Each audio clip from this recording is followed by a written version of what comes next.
Hay decisiones que duran un segundo y pesan toda una vida.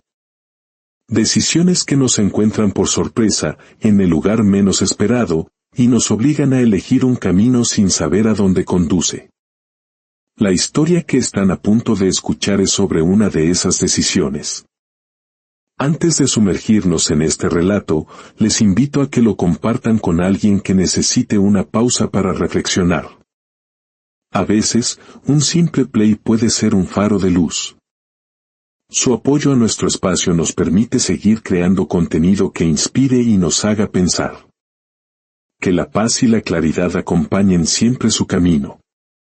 Comenzamos. El parque era su refugio silencioso, el lugar donde cada tarde, después de la escuela, el mundo parecía detenerse.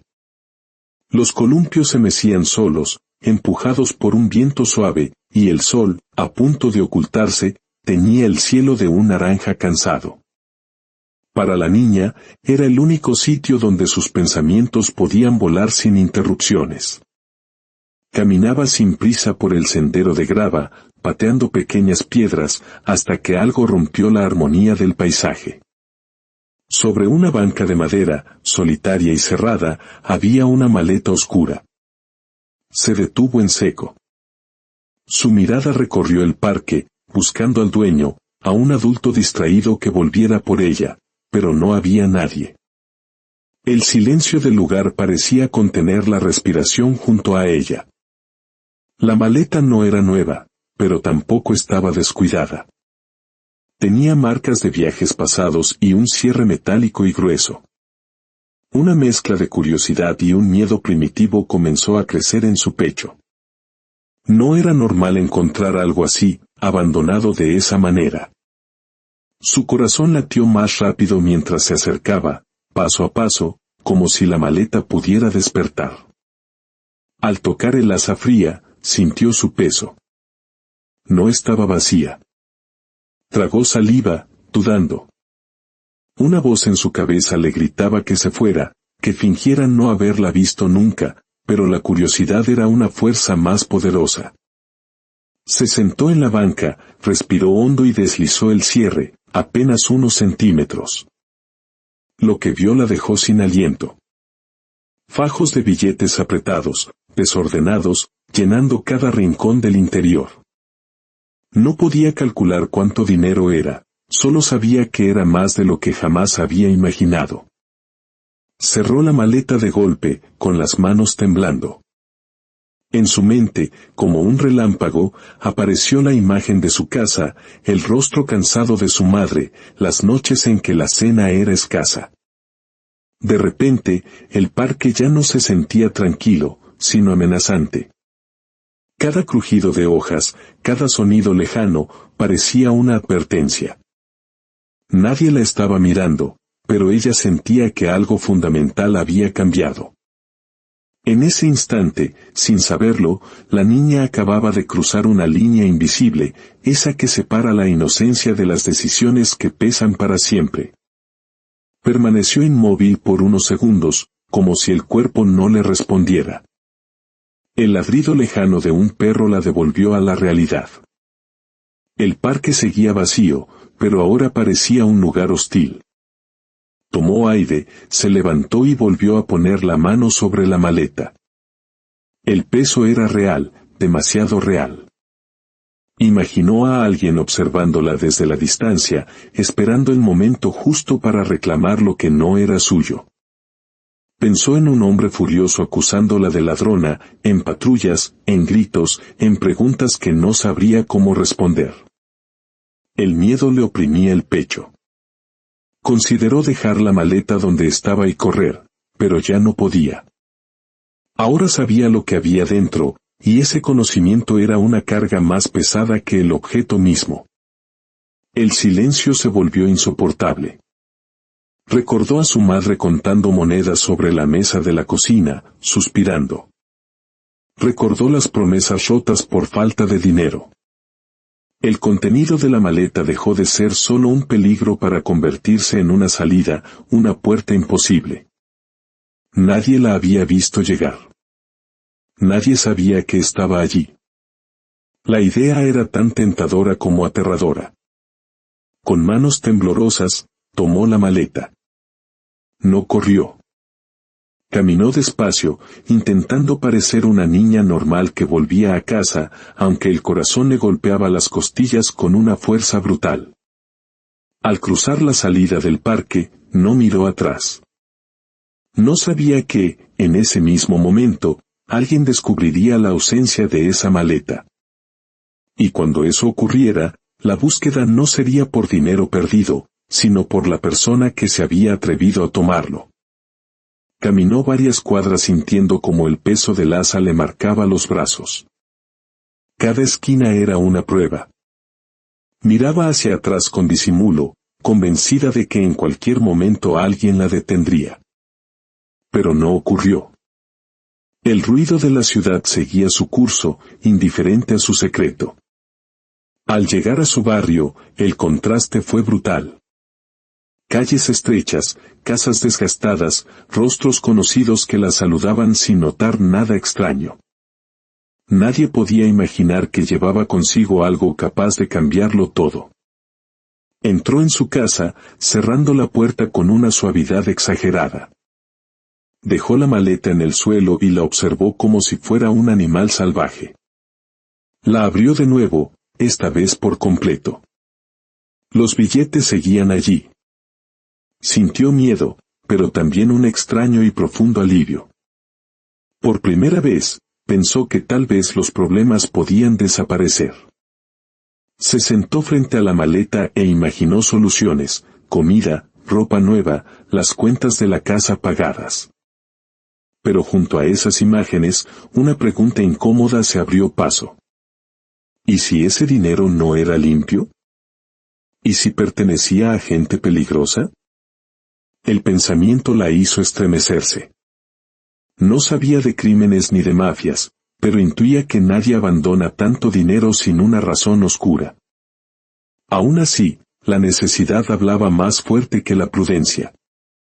Decidió esconder la maleta bajo su cama, cubriéndola con mantas viejas.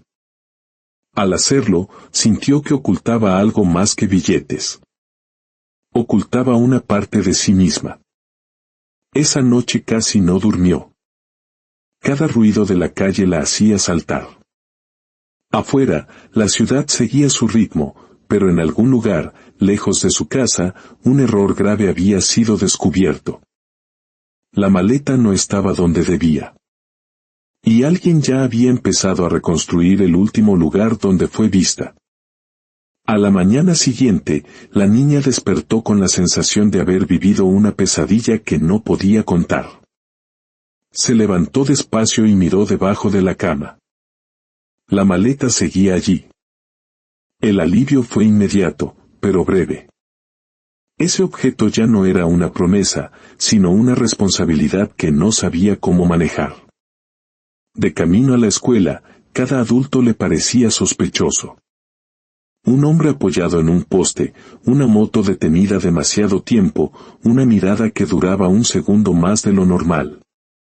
Intentó concentrarse en clase, pero los números en el pizarrón se mezclaban con imágenes de billetes. Sabía que esconder la maleta no era una solución. Al volver a casa, encontró a su madre preocupada por una cuenta vencida. La conversación fue corta, pero suficiente para derrumbar sus dudas. Pensó en tomar solo un poco de dinero, lo justo para ayudar. Se convenció de que nadie lo notaría. Abrió la maleta con cuidado y sacó algunos billetes. El gesto fue pequeño, pero definitivo.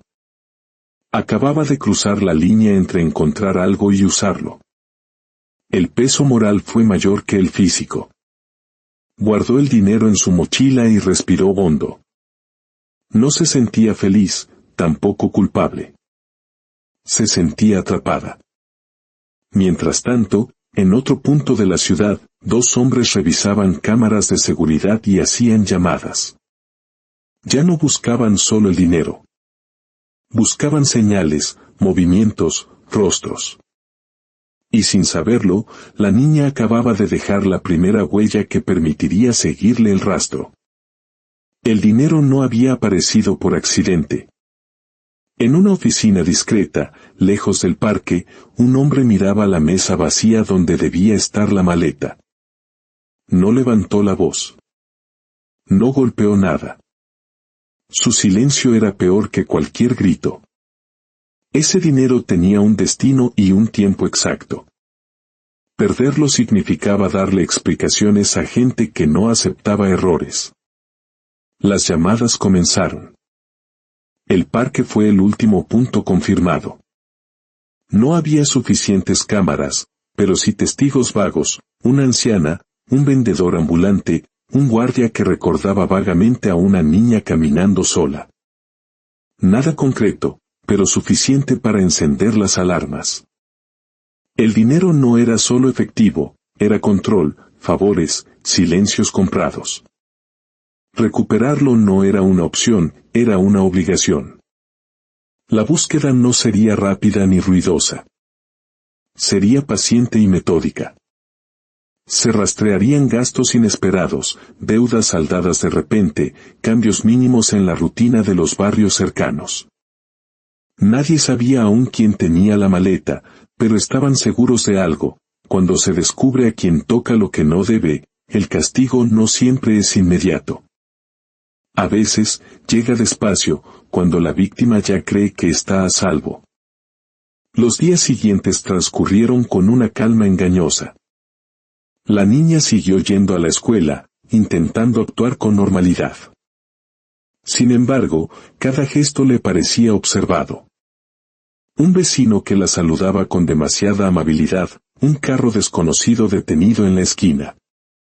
En la oficina discreta, la instrucción fue clara: revisar los barrios cercanos al parque. No buscaban culpables evidentes, sino anomalías. Y la encontraron. Una pequeña deuda familiar había sido saldada en efectivo. No era una prueba, pero era un hilo del que tirar. El barrio de la niña entró en una lista corta.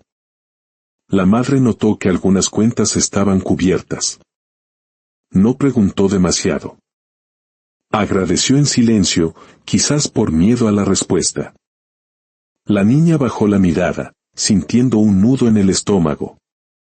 Aquella ayuda había traído alivio, pero también una nueva distancia entre ellas. Esa noche, la niña volvió a soñar con el parque.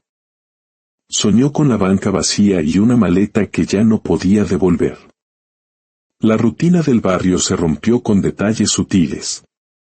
Un vehículo desconocido pasó 2 veces por la misma calle. Un hombre fingió hablar por teléfono mientras observaba las casas. La niña caminó a la escuela sintiendo que el aire era más pesado. Por primera vez, pensó seriamente en devolver el dinero, pero ya era tarde. ¿Cómo? ¿A quién? Sin delatarse. Esa tarde, al regresar, vio a 2 hombres hablando con un vecino. Sonreían, parecían inofensivos. La niña pasó sin mirar, pero su corazón latía con furia. Entró en casa y echó el cerrojo. El secreto era demasiado grande. En otro punto del barrio, una anotación se convirtió en confirmación. Alguien había usado dinero nuevo para pagar una deuda vieja. La búsqueda se estrechaba. El círculo comenzaba a cerrarse. Y cuando eso ocurre, ya no importa la intención con la que se cometió el primer error. La niña empezó a cambiar. Dormía poco, comía en silencio. Su madre lo notó, pero lo atribuyó al cansancio de la escuela. El dinero seguía bajo la cama, intacto, respirando en la oscuridad. Una tarde, vio el mismo vehículo estacionado frente a la tienda. El conductor no entró, no compró nada. Solo esperó. La niña siguió caminando, fingiendo normalidad. Dentro de su casa, se apoyó contra la puerta. El miedo ya no era una idea, era una presencia física. Esa noche, una nota final se añadió a un informe. No decía nombres, solo describía movimientos repetidos y rutas cambiantes. Era suficiente. La búsqueda había pasado de ser general a ser específica. Ya no era una cuestión de si encontrarían a quien tomó la maleta, sino de cuándo. Y el tiempo, que antes parecía detenido, empezó a correr en su contra. El día amaneció con un silencio extraño. La niña no fue a la escuela. Fingió un dolor de estómago y se quedó en casa, observando por la ventana. El vehículo volvió a pasar, esta vez más despacio. El conductor miró directamente hacia su casa y siguió de largo. Ella cerró la cortina. El margen de tiempo se había agotado. En la oficina, la orden final fue dada. Contacto directo. Sin ruido, sin escándalos, sin testigos. Querían respuestas y querían la maleta de vuelta, completa. La búsqueda se había convertido en una visita programada. La niña sacó la maleta y la puso en el centro de su cuarto. La miró largo rato. Afuera, un golpe seco sonó en la puerta de una casa vecina. Voces de hombres, firmes, educadas. Sintió que las piernas le temblaban. El momento que había evitado durante días estaba a punto de alcanzarla. Se sentó en el borde de la cama. Los pasos se acercaron a su puerta, lentos, deliberados. Alguien en el pasillo pronunció su nombre. No fue un grito. Fue una afirmación. En ese instante, comprendió que el verdadero precio de la maleta no era el dinero, sino todo lo que estaba a punto de perder. La madre abrió la puerta. Dos hombres se presentaron con voces tranquilas, casi amables. Dijeron que solo querían hacer unas preguntas. No mostraron credenciales ni levantaron la voz. La calma era su herramienta. La niña observó desde el pasillo, sintiendo que le faltaba el aire. Pidieron pasar. Se sentaron en la sala como si fueran visitas comunes. Uno de ellos miró a la niña directamente. No fue una mirada dura, sino segura. Le preguntó si había encontrado algo en el parque hacía unos días. El silencio se hizo insoportable. La madre la miró, confundida. La niña sintió que el peso de la maleta se le caía encima. Negar ya no tenía sentido. Asintió apenas con la cabeza. No lloró. Solo bajó la mirada. El hombre pidió ver la maleta. No hubo amenazas ni gritos. La niña caminó hasta su cuarto y regresó arrastrándola. Al colocarla en el suelo, supo que nada volvería a ser igual. La puerta que se había abierto en el parque se estaba cerrando ahora, y no había marcha atrás. Revisaron el contenido con rapidez. Todo parecía estar allí. El hombre que había hablado primero explicó con palabras simples que ese dinero no podía desaparecer. No dio detalles. No los necesitaba. La madre intentó pedir explicaciones, pero fue interrumpida con una mirada. La niña comprendió que saber demasiado también era peligroso. Pidieron que la niña los acompañara unos minutos. Su madre se negó. El hombre dijo que no irían lejos. La niña dio un paso al frente. Entendió que resistirse solo empeoraría las cosas. Caminaron unas calles hasta un vehículo estacionado a la sombra. Dentro, uno de los hombres habló con voz neutra. Dijo que encontrar dinero no era un delito para una niña, pero que usarlo sí había generado problemas. Le pidió que describiera exactamente cómo encontró la maleta. La niña respondió con precisión. Al terminar, el hombre fue claro. Nadie volvería a buscarla si olvidaba lo ocurrido y no hablaba con nadie. No fue una orden, fue una condición. El vehículo la dejó a una cuadra de su casa. Al entrar, encontró a su madre sentada en silencio, con los ojos enrojecidos. Se abrazaron sin decir una palabra. Ambas entendieron que había cosas que no debían nombrarse para poder seguir adelante. El parque dejó de ser un refugio. La banca siempre estaba vacía, como si nunca hubiera sostenido nada. El dinero había desaparecido, pero la experiencia seguía ahí, recordándole que algunas decisiones no se borran. En la oficina discreta, el problema fue marcado como resuelto. Para ellos, era solo un incidente cerrado. Para la niña, fue el punto exacto donde perdió algo que no sabía que podía perder, la inocencia. Con el tiempo, aprendió a vivir con ese recuerdo. Se volvió prudente, silenciosa. Un día, en la escuela, un compañero encontró una billetera. Todos discutían qué hacer. Ella se acercó y dijo con una firmeza inusual que debían llevarla a la dirección. No explicó por qué. Mientras caminaba de regreso al aula, comprendió algo: no podía cambiar el pasado, pero sí decidir quién sería a partir de él. Esa fue la verdadera consecuencia de la maleta. No el miedo, no el silencio, sino la elección constante de no repetir el mismo error. Años después, entendió completamente lo que había ocurrido. No fue una prueba de suerte ni un regalo del destino. Fue una prueba de carácter, presentada demasiado pronto. Comprendió que el mundo no premia la inocencia, pero castiga la imprudencia, y que algunas oportunidades solo existen para enseñarte a decir que no. Nunca supo qué camino tomó ese dinero. Tampoco quiso saberlo. Había aprendido que algunas verdades no traen paz. Cuando alguien le hablaba de atajos, de soluciones fáciles, ella recordaba el parque, la banca y la maleta. Recordaba el silencio, las miradas, la espera. Y siempre elegía el camino largo. No por miedo, sino por convicción. Porque a veces, lo que uno encuentra no define quién será. Lo que lo define es lo que decide hacer cuando nadie más está mirando.